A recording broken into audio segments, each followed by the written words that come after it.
بسم اللہ الرحمن الرحیم۔ حضرت ابو ہریرہ رضی اللہ تعالیٰ عنہ روایت کرتے ہیں ان النبی صلی اللہ علیہ وسلم رآ رجلا معہ غلام، نبی کریم صلی اللہ علیہ وسلم نے ایک آدمی کو دیکھا کہ جن کے ساتھ ایک بچہ تھا۔ اب نبی کریم صلی اللہ علیہ وسلم اس بچے سے مخاطب ہوئے اور ارشاد فرمایا من ھذا، اے بچے جس کے ساتھ ہو یہ تمہارا کیا لگتا ہے؟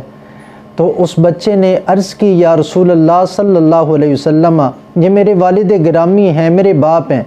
اب نبی کریم صلی اللہ علیہ وسلم نے خوبصورت اپنی باپ کی عزت کے طریقے سکھائے۔ یہ باپ ولی کامل نہیں، محدث نہیں، مفسر نہیں، وہ کہ جسے والد گرامی ہونے کا شرف حاصل ہے، تو نبی کریم صلی اللہ علیہ وسلم نے ان کی عزت کے طریقے سکھلائے۔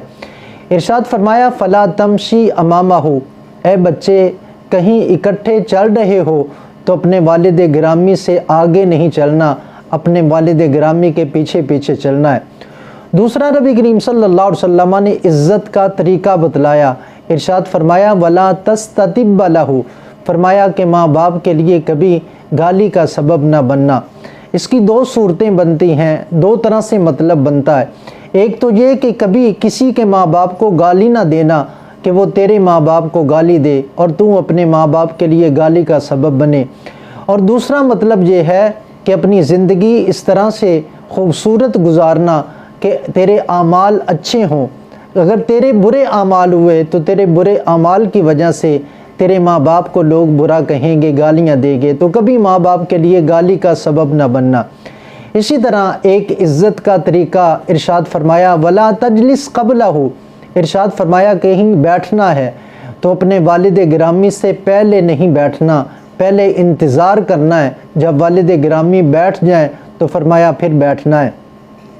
اسی طرح چوتھا طریقہ اس میں ارشاد فرمایا ولا تدعوہ باسمہ، کبھی والد گرامی کا نام لے کر انہیں نہیں پکارنا، بلکہ والد گرامی کہہ کر، باپ کہہ کر، پاپا کہہ کر، خوبصورت اس طرح سے کسی لقب کے ساتھ اپنے والد گرامی کو پکارنا ہے۔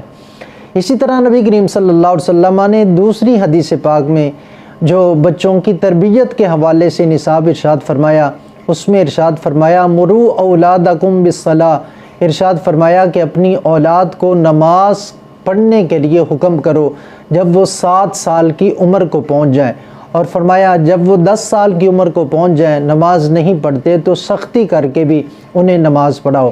تو جس طرح سے اولاد کی اچھی تربیت کریں گے تو یہ اولاد کل کو اسی طرح سے اچھی بن کے نکلے گی۔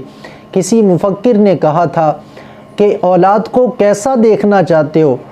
تو جیسے کہا دیکھنا چاہتے ہو ویسے بن جاؤ، چونکہ بچے ناقل ہوتے ہیں، جیسے تم بن جاؤ گے ویسے تمہارے بچے بن جائیں گے۔